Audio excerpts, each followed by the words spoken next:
New year, same President Trump. He woke up early here in the nation's capital and again was quickly setting the tone by Twitter, wishing a happy new year to the quote-unquote haters and fake news media, quipping that people suffering from Trump derangement syndrome should just sit back and enjoy the ride because, he said, good things are happening. He went on to cheerlead the strong jobs market he's presided over and tweeted out a charge that Democrats are really for open borders.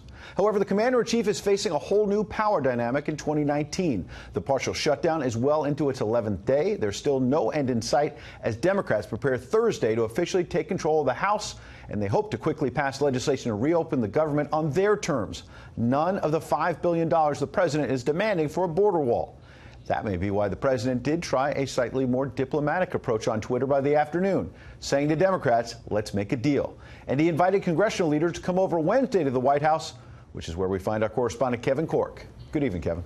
Evening, Ed. A stark new reality for the president and the Trump administration this year. Obviously, as you pointed out, a Democratic-controlled House, to say nothing of the ongoing government shutdown. Partial shutdown. But that will not stop the president's plans for 2019, say White House officials, nor apparently will it stop his penchant for punching opponents on Twitter.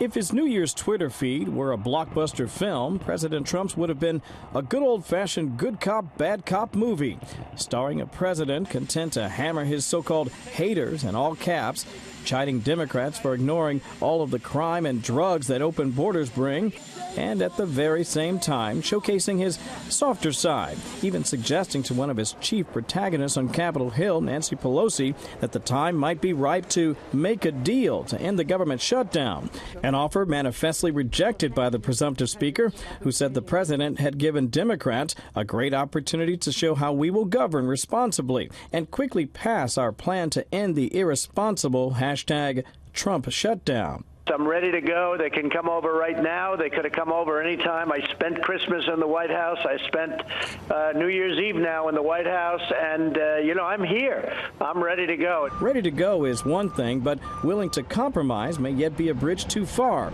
particularly for a president eager to hail border wall funding as the latest in a string of Trump victories over the past year, including a successful Kavanaugh confirmation to the Supreme Court, record low unemployment, a new USMCA trade deal to replace NAFTA, the end of the Iran nuclear deal, and a dismantling of ISIS that's seen the caliphate shrink dramatically.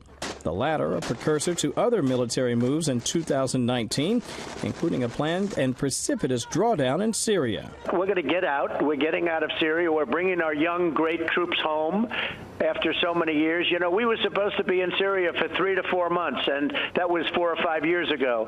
And it's time. We have to bring them home. But few agenda items will be accomplished this year, including movement on major infrastructure legislation until the government reopens, putting the onus on the president and congressional lawmakers to, as the president suggested, make a deal or suffer the political fallout while everyday Americans suffer the consequences.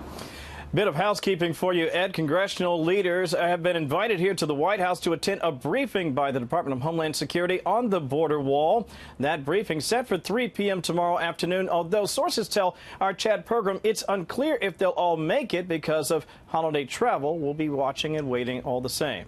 Back to you. Kevin Cork, live at the White House. Thank you, Kevin.